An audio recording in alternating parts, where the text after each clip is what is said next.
Recently on 44 News, a story of pain and heartbreak. One woman sits down with 44 News months after her husband was killed in a work accident. Her husband, Cherno Balde, died from a blunt force trauma back in August while he was at work at Toyota Boshoku. And that very same day, an OSHA investigation into the accident left the company with a safety violation along with a hefty fine. 44 News reporter Josh Myers sat down with the widow. He shares her story tonight.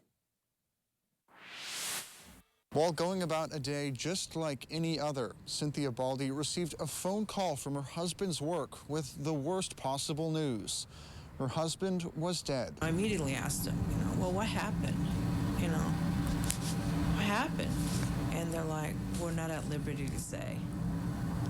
And it was left at that. After putting down the phone, Cynthia was left with the knowledge that Cherno Balde, the father of her 4 children and fun-loving husband, wasn't coming home that evening. 5 months on, Cynthia says the company has been quiet on the issue ever since, refusing her requests for more information about the accident. And that's all they've ever told me. Toyota Boshoku say they have provided as many details as they can while under active investigation. A fatality investigation by OSHA reports that Balde was asphyxiated by a mold machine. In that investigation, OSHA says Toyota Boshoku violated a regulation requiring all machines to have at least one method in place to guard employees and operators from hazards. The violation is being disputed by the company. Cherno Balde was an avid sports fan and by all accounts a happy-go-lucky person. He was quick with his smiles and infectious in his energy, as his coworkers attested to his wife. Oh, I miss him every morning. He'd hype us up, getting ready for work. Let's go get that money. Cynthia and Cherno shared over 20 years together. Some of the things she misses most about her husband have surprised her. I think I missed him the most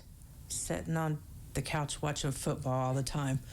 It was always sports with him, and it irked me a lot. And now I find myself watching the football more and the basketball more because of him. Always wanting to make her a part of his favorite activities, Cherno impatiently waited for March to come around every year so he and Cynthia could cook up their March Madness bracket. Me and Cherno always did the brackets together.